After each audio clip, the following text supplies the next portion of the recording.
So today we will be starting our next chapter, accounting for investment. Okay, investment account में हम कौन सी चीजें सीखेंगे। यहाँ पे आपको जो फिक्स्ड इनकम बियरिंग सिक्योरिटीज होती है जिन पे आपको इंटरेस्ट मिलता है, देखिए बहुत सारी ऐसी सिक्योरिटीज होती है जिस पे इंटरेस्ट मिलता है। डिबेंचर्स होते हैं, गवर्नमेंट के बॉन्ड्स होते हैं। ओके, ऐसी जो सिक्योरिटीज होती है जिसमें हम पैसा इन्वेस्ट करते हैं और उस पर हमको सालाना या साल में 2 बार या क्वार्टरली, मतलब हर 3 महीने में इंटरेस्ट मिलता है। ओके, तो ऐसे सिक्योरिटीज के अकाउंटिंग का किस तरह से आप उसका अकाउंट प्रिपेयर करोगे, उसका इंटरेस्ट कितना कैसे कैलकुलेट करोगे, और जो भी शेयर्स आपने खरीदे, जो भी सिक्योरिटीज आपने खरीदी बेची, उसकी अकाउंटिंग कैसे करोगे, ये सब चीजें हम लोग इस चैप्टर में सीखने वाले हैं। ओके, तो यहाँ पे देखिए, एक ध्यान दीजिए कि सिक्योरिटीज 2 टाइप की होती है। एक होते हैं शेयर्स, कंपनी के जो शेयर्स होते हैं वो फिक्स्ड इनकम नहीं होता। कंपनी के जो शेयर्स होते हैं ना, उस पर आपको डिविडेंड मिलता है, लेकिन वो फिक्स नहीं होता। कंपनी जितना प्रॉफिट कमाएगी उतना आपको डिविडेंड देगी। तो उसका अकाउंटिंग हम लोग यहाँ पे नहीं सीख रहे। हम यहाँ पे ऐसे इन्वेस्टमेंट्स का अकाउंटिंग सीख रहे हैं जिनका फिक्स्ड इनकम आता है, फिक्स्ड इंटरेस्ट आता है। जैसे कि कोई गवर्नमेंट के बॉन्ड है, जैसे कि national defence bonds. Okay, government of India के बॉन्ड होते हैं, इस पे 4% या 5% इंटरेस्ट होता है। मतलब आप 1 लाख रुपए के अगर बॉन्ड खरीदते हो तो आपको 4% के हिसाब से उस पर इंटरेस्ट मिलेगा हर साल। ओके, तो ऐसे जो सिक्योरिटीज है इनका अकाउंटिंग हम इस चैप्टर में सीखने वाले हैं। So let us start. आप जो सिक्योरिटीज खरीदते हो जिसपे आपको इंटरेस्ट मिलता है, उन सिक्योरिटीज के इंटरेस्ट के अकाउंटिंग के लिए आप जो अकाउंट बनाते हो उस अकाउंट को हम कहते हैं इन्वेस्टमेंट अकाउंट। ओके, उसे हम क्या कहते हैं? इन्वेस्टमेंट। नेक्स्ट, इन्वेस्टमेंट्स जो होती है, okay, now investments are made by various organisations and individuals. आप लोग सभी लोग इन्वेस्टमेंट करते होगे। आप मतलब आपके पेरेंट्स को पूछिएगा, उन्होंने भी कहीं ना कहीं इन्वेस्टमेंट की होगी, आइदर शेयर्स में या डिबेंचर्स में या बॉन्ड्स में या गवर्नमेंट के किसी दूसरे स्कीम में, या फिक्स डिपॉजिट्स निकाली होगी, या कोई दूसरा पैसा इन्वेस्ट किया होगा। ओके, तो जब आप कहीं पे पैसा इन्वेस्ट करते हो, किसी सिक्योरिटी में पैसा इन्वेस्ट करते हो, या किसी डिबेंचर में, किसी कंपनी के बॉन्ड्स में पैसा इन्वेस्ट करते हो, तो आपको ये एक इम्पॉर्टेंट चीजें जानना होता है कि भाई हमने जो पैसा इन्वेस्ट किया है उस पे हमको कितना इंटरेस्ट मिला साल में। सेकंड, जो भी हमने शेयर्स खरीदे या बेचे, या जो भी हमने इन्वेस्टमेंट खरीदी बेची, उसमें अपने को कितना प्रॉफिट या लॉस हुआ। ओके, 2 चीजें आपको पता होनी चाहिए, आपके इन्वेस्टमेंट पे मिलने वाला इंटरेस्ट और आपके इन्वेस्टमेंट की खरीदी बिक्री पे आपको जो प्रॉफिट या लॉस हुआ है उसका फिगर। ओके, तो ये कैसे समझ में आएगा आपको? तो ये समझने के लिए आपको इन्वेस्टमेंट अकाउंट बनाना होता है। ओके, इन्वेस्टमेंट अकाउंट आपको बनाना होता है ताकि आपको आपकी इन्वेस्टमेंट में से कितना इंटरेस्ट इनकम हो रहा है और आपको आपकी इन्वेस्टमेंट खरीदने बेचने पे कितना प्रॉफिट या लॉस हो रहा है, ये आपको समझ में आना चाहिए। इसके लिए हम इन्वेस्टमेंट अकाउंट बनाते हैं। इन्वेस्टमेंट अकाउंट जो बनता है, it is made in a columnar form. कैसे फॉर्म में बनाते हैं? कॉलमिनर, कॉलम फॉर्मेट में बनाते हैं, अभी हमने बनाया ना। और उसमें डेबिट साइड और क्रेडिट साइड पे 3-3 अमाउंट कॉलम होते हैं। ओके, डेबिट साइड और क्रेडिट साइड पे 3 अमाउंट कॉलम होते हैं। पहला होता है नॉमिनल, दूसरा होता है इंटरेस्ट इनकम, एंड तीसरा होता है प्रिंसिपल और कैपिटल। देखिए हमने अभी जो अकाउंट बनाया उसमें नॉमिनल को फेस वैल्यू भी कहा जाता है। ओके, इसको क्या कहा जाता है? Face value. फेस वैल्यू, आप इसको लिख लो कहीं पे, एफ वी का मतलब फेस वैल्यू है। सब में हम फेस वैल्यू एफ वी करके ही लिखेंगे, या नॉमिनल को एफ वी कहेंगे। ओके, तो ये याद रखो, एफ वी का मीनिंग क्या है? Face value. पहला कॉलम होता है फेस वैल्यू का, दूसरा कॉलम होता है इंटरेस्ट का, और तीसरा कॉलम होता है कैपिटल का। डेबिट साइड पे भी ये 3 कॉलम होते हैं और क्रेडिट साइड पे भी ये 3 कॉलम होते हैं। अब ये कॉलम में लिखा क्या जाता है? ओके, इन कॉलम्स में लिखा क्या जाता है? तो फॉर एग्जाम्पल, अगर आपने 100 शेयर्स खरीदे या शेयर्स की बात नहीं करते, आपने 100 डिबेंचर्स खरीदे और एक डिबेंचर की प्राइस जो है वो 100 रुपया है। ओके, एक डिबेंचर की, कंपनी की जो प्राइस होती है, फेस वैल्यू जिसको हम लोग कहते हैं कि भाई कंपनी ने डिबेंचर पे जो कीमत लिखी है वो 100 रुपया है, ऐसे आपने 100 डिबेंचर्स खरीदे, मतलब कितना पैसा गया होगा आपका?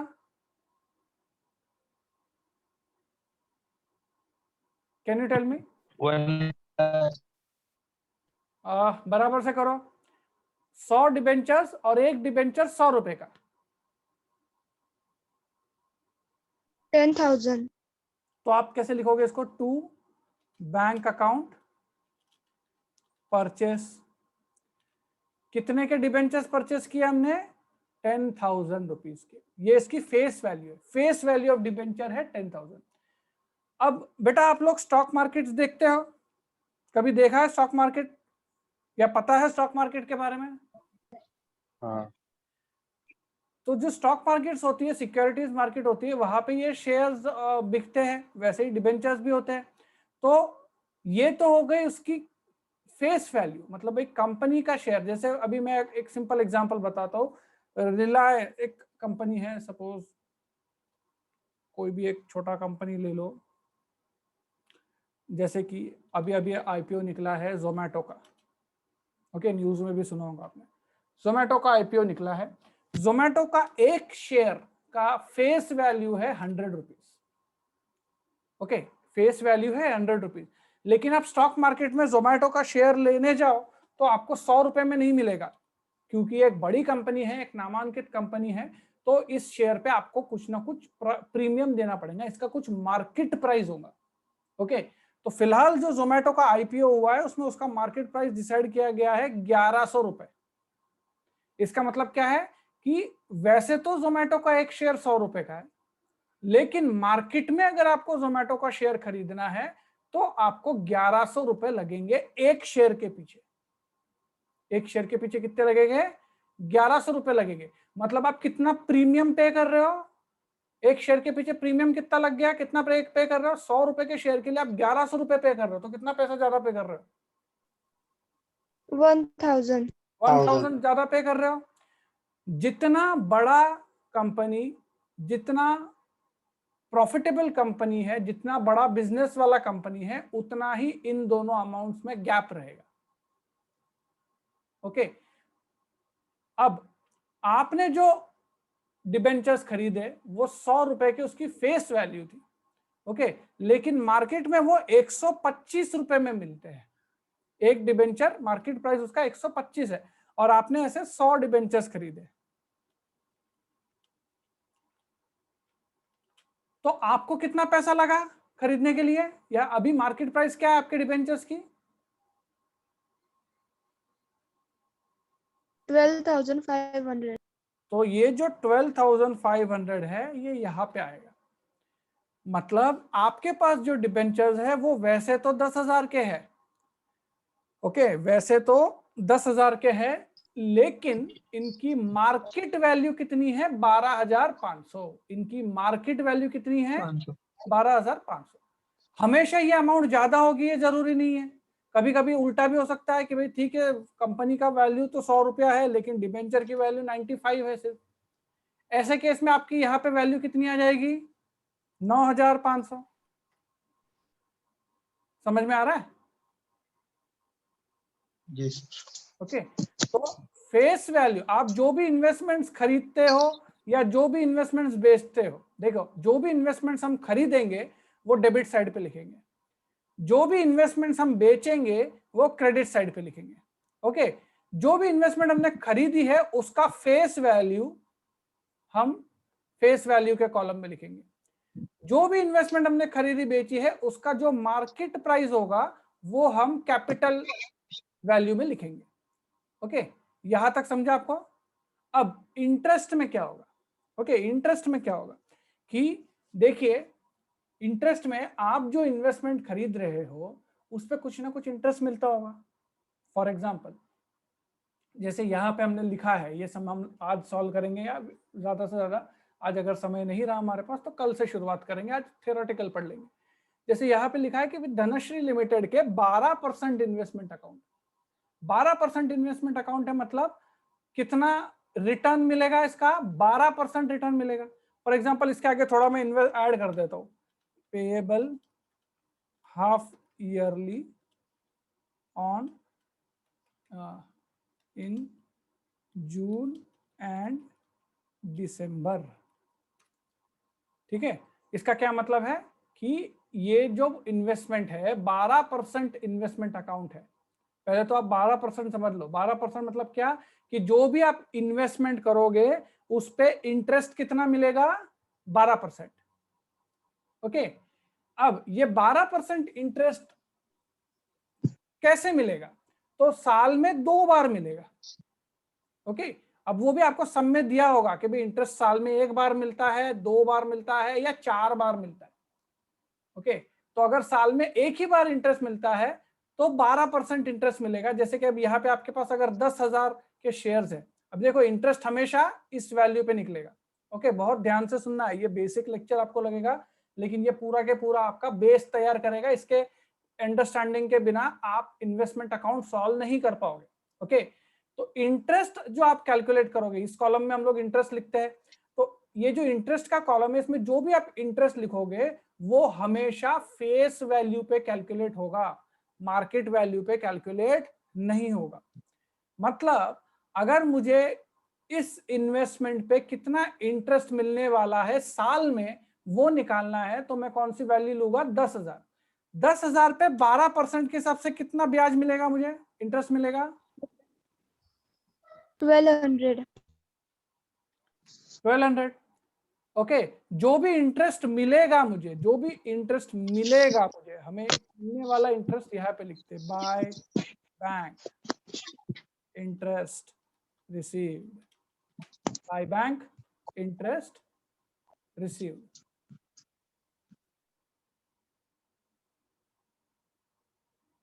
सभी लोग अपने आप को म्यूट रखेंगे। Okay, by bank interest received कितना, 1200 रुपए। 1200 कब लिखेंगे हम, जब ईयरली इंटरेस्ट मिलता होगा। ईयरली इंटरेस्ट मिलता होगा मतलब साल के एंड में 31 दिसंबर या जो भी आपका साल का एंड होगा उसमें आप एंट्री पास करोगे कि इंटरेस्ट रिसीव्ड इन 1200 रुपए। अभी थोड़ा सा चेंज कर लो, यहाँ पे क्या दिया है देखो, 12% इन्वेस्टमेंट अकाउंट है, payable half yearly. Half yearly June में भी मिलेगा इंटरेस्ट और दिसंबर में भी मिलेगा। तो ऐसे केसेस में आपका जो इंटरेस्ट है वो साल में 2 बार मिलेगा। जून में मिलेगा मतलब 30 जून 2007 या 2021 हमारे केस में, और दूसरी बार इंटरेस्ट मिलेगा दिसंबर में। दिसंबर की आखिरी तारीख होती है 31 दिसंबर 2021। ऐसे 2 बार आपको इंटरेस्ट मिलेगा। ओके, अब बताओ मुझे कितना इंटरेस्ट मिलेगा 2 बार, 600। करेक्ट, यही मुझे पता जानना था आपसे। 1200 नहीं मिलेगा 2 टाइम। ओके, आपको 2 टाइम 1200 का इंटरेस्ट नहीं मिलेगा। इंटरेस्ट तो आपको पूरे साल में 12% मतलब 1200 मिलेगा, लेकिन अगर ये इंटरेस्ट 2 बार अगर आपको मिल रहा है तो आधा इंटरेस्ट जून में मिलेगा 600 रुपए का, और आधा इंटरेस्ट आपको दिसंबर में मिलेगा बाकी के 600 रुपए का। ओके, 2 बार इंटरेस्ट मिल रहा है मतलब 1200 रुपए जून में मिलेंगे और 1200 रुपए दिसंबर में मिलेंगे, ऐसे करना नहीं है। Okay, is this clear? जो भी इंटरेस्ट हमको मिलता है उसका एंट्री हम यहां पे करते हैं। ओके, अब तक हमने क्या सीखा, जो भी चीजें हम, जो भी इन्वेस्टमेंट्स, जो भी सिक्योरिटीज हम खरीदते हैं वो यहाँ पे लिखते हैं। जो भी सिक्योरिटीज हम बेचते हैं, जैसे कि अभी मैं कोई शेयर्स बेच रहा हूँ बाय बैंक, अब ये 10,000 में से मैंने आधे शेयर्स बेच दिए, तो 50,000 के शेयर्स बेच दिए। सपोज ये 9,500 के थे, तो 9.5 का आधा कितना होगा बताओ,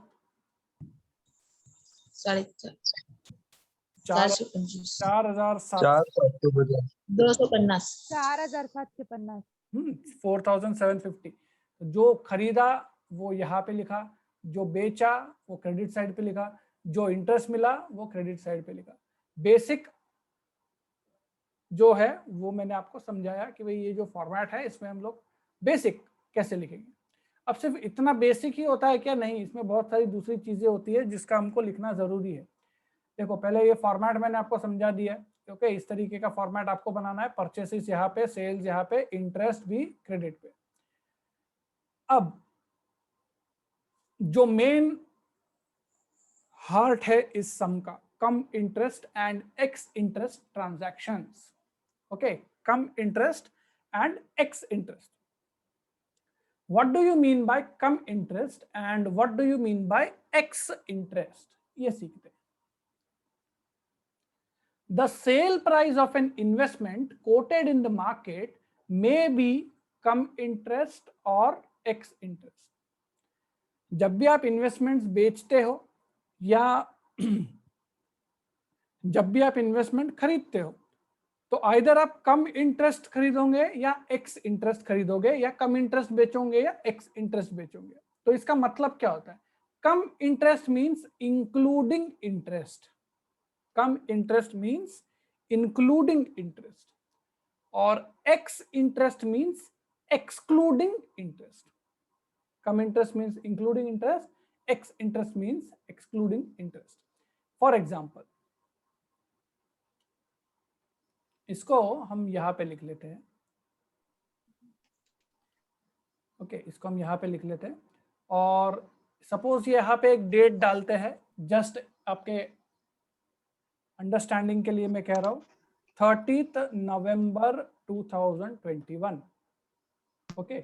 30 नवंबर 2021। अब बेटा मुझे बताओ कि सपोज आपने, okay,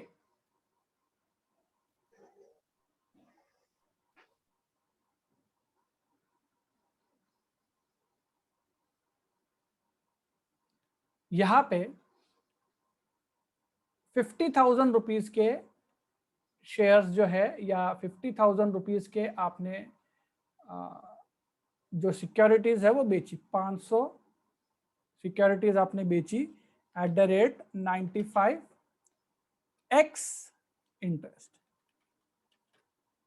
okay. 500 at the rate 95 x interest, okay. X interest, x interest मतलब क्या? कि आपने सिर्फ सिक्योरिटी बेची, उसका इंटरेस्ट नहीं बेचा। सिक्योरिटीज बेची, उसका इंटरेस्ट नहीं बेचा, ओके। इसका क्या मतलब होता है कि अब जब आप ये शेयर्स बेच रहे हो, ओके, जब आप इसके शेयर्स बेच रहे हो तो आप सिर्फ शेयर्स बेच रहे हो, इंटरेस्ट नहीं बेच रहे। इंटरेस्ट किसको मिलेगा? देखो यहाँ पे प्रॉब्लम कैसा होगा कि ये जून तक का इंटरेस्ट आपको मिल गया है, ध्यान से देखो, इस पे हम लोग सम सॉल्व करेंगे तो और क्लियर हो जाएगा। जून तक का ये 600 रुपए तो आपको मिल चुका है। अभी नवंबर में आप आधी सिक्योरिटीज बेच रहे हो और दिसंबर में वापस इंटरेस्ट मिलेगा, तो दिसंबर में जो इंटरेस्ट मिलेगा वो ये 10,000 की वैल्यू पे मिलेगा, या ये आधी सिक्योरिटीज बेच दी आपने तो बची हुए 50,000 पे मिलेगा, 5,000 पे मिलेगा। ये एक क्वेश्चन आता है, ओके। ये एक क्वेश्चन आता है कि भाई एक महीना अगर आप और रुक जाते थे तो आपको ये पूरे 10,000 पे इंटरेस्ट मिलता था, उसके बाद बेचते थे, यस सर नो? तो ऐसा हो सकता है कि भाई आपने बीच में बेच दिया, तो अभी ये जो जून का इंटरेस्ट मिला था, जुलाई अगस्त सितंबर अक्टूबर नवंबर, जुलाई अगस्त सितंबर अक्टूबर नवंबर, 5 महीने का जो इंटरेस्ट है वो किसे मिलेगा? आपको मिलेगा या जिसने आपसे सिक्योरिटीज खरीदी उसको मिलेगा? ये डिपेंड करता है कि आप एक्स इंटरेस्ट बेचते हो या कम इंटरेस्ट बेचते हो, ओके। अगर आप एक्स इंटरेस्ट बेचते हो या कम इंटरेस्ट बेचते हो। अगर एक्स इंटरेस्ट बेचते हो, देखिए यहाँ पे क्या लिखा है कम इंटरेस्ट और एक्स इंटरेस्ट के बारे में। X interest means excluding interest, in other words sale price does not include interest, full price paid or received is shown in the capital column, and the interest for the period from the last interest to the date of purchase or sale is shown under interest column। जैसे अभी यहाँ पे interest column है, इसमें x interest है, तो ये जो सेल प्राइस है इसमें इंटरेस्ट इंक्लूडेड नहीं है, इसमें इंटरेस्ट इंक्लूडेड नहीं है। मतलब यहाँ पे आप क्या लिखोगे? जो फुल सेलिंग प्राइस है वो 500 शेयर्स हमने 95 के हिसाब से बेचे, बोलो कितना होता है? 500 इंटू 95 कितना होता है? 47,500. यस, ये भी फिर 50,000 चाहिए, 47,500, एक जीरो कम गिर गया था मेरा पहले। तो ये हो गई सेल प्राइस। अभी इसको कोई नहीं छेड़ना, this is the final sale price. अब इसमें यहाँ पे ये जो 5 महीने का इंटरेस्ट है ना, आपने एक्स इंटरेस्ट बेचा है, तो जो 5 महीने का इंटरेस्ट जो ड्यू है वो यहाँ पे दिखेगा, आपको मिलेगा वो इंटरेस्ट। ओके, तो कितने के शेयर्स बेचे आपने? 50,000 के। तो 50,000 पे 12% के हिसाब से पूरे साल का इंटरेस्ट कितना आता है? देखो 6,000. ये पूरे साल के लिए है, लेकिन आपको पूरे साल के लिए नहीं निकालना है। देखो आपको जून में मिल चुका था इंटरेस्ट। ओके, आपको इंटरेस्ट निकालना है जुलाई, अगस्त, सितंबर, अक्टूबर और नवंबर। नवंबर में भेज दिया ना आपने, तो ये 5 महीनों के लिए आपको इंटरेस्ट निकालना है। तो 6,000 अगर पूरे साल के लिए इंटरेस्ट है, तो 5 महीनों के लिए कितना आएगा? 2,500. ओके, कैसे निकाला? 6,000 divided by 12 months multiplied by 5 months. Okay, तो ये हो गया इंटरेस्ट का अमाउंट।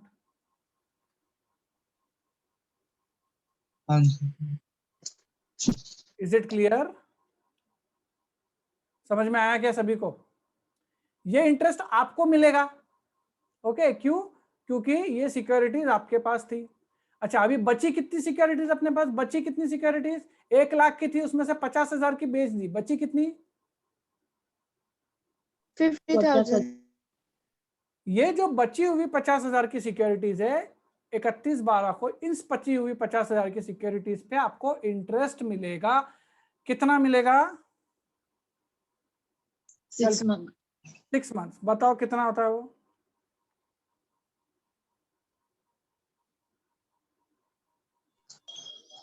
2,500. 3,000। ये हो गया कम सॉरी एक्स इंटरेस्ट मेथड। समझ में आया? ये मेथड समझ में आया?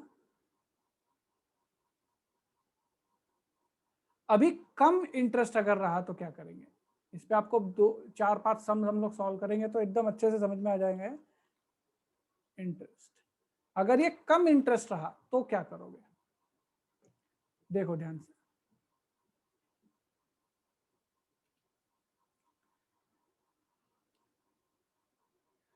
देखो कम इंटरेस्ट में क्या होता है कि सेलिंग प्राइस के अंदर ही इंटरेस्ट प्राइस भी इंक्लूडेड होती है। देखिए, cum interest means including interest. In other words, purchase price और सेल प्राइस, जो भी आप कर रहे हो, परचेस कर रहे हो या सेल कर रहे हो, includes the interest from the last date of interest to the date of purchase sale. And to know the capital amount, the amount of interest should be deducted from purchase and sale price. Capital amount निकालने के लिए आपको interest का amount purchase price या sale price में से कम करना पड़ेगा।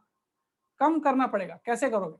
देखो, अब यहाँ पे ऐसा अगर आपको सम दिया कि 500 इंटू 95 कम इंटरेस्ट, मतलब यहाँ पे 500 इंटू 95 कितना आता है? सेलिंग प्राइस कितना आता है? 500 इंटू 95 करो, कितना आता है? 47,500. 47,500। लेकिन ये जो है ये कम इंटरेस्ट प्राइस है, मतलब इसमें इंटरेस्ट का अमाउंट इंक्लूडेड है। इसमें इंटरेस्ट का अमाउंट इंक्लूडेड है।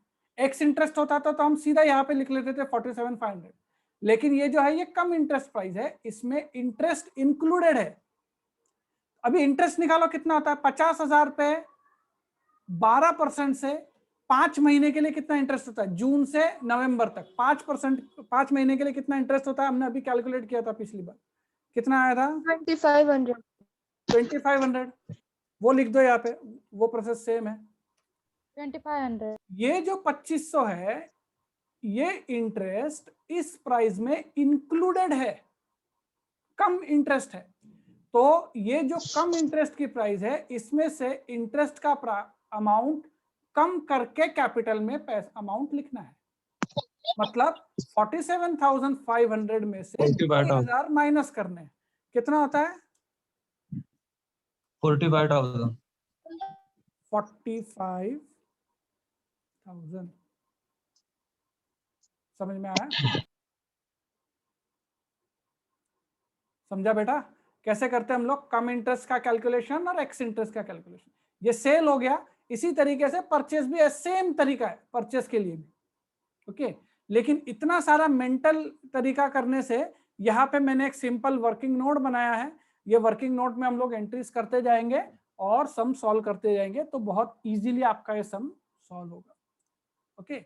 तो आज हमारा सिर्फ इंट्रोडक्टरी पार्ट था, तो मैंने आज कोई नया सम नहीं करवाया। एक्चुअली मैं आपको नया सम करवाने वाला था आज, लेकिन डायरेक्टली सम सॉल्व करना थोड़ा सा आपको डिफिकल्ट जाता है, इसके लिए मैंने सिर्फ बेसिक पार्ट्स आपको पढ़ाया। एक्स इंटरेस्ट कम इंटरेस्ट क्या होता है ये भी पढ़ाया। अब नेक्स्ट लेक्चर से हम लोग डायरेक्टली फर्स्ट सम जो है दैट इज धनश्री लिमिटेड का सम हम लोग डायरेक्टली सॉल्व करना शुरू कर देंगे, okay. So we will stop for today.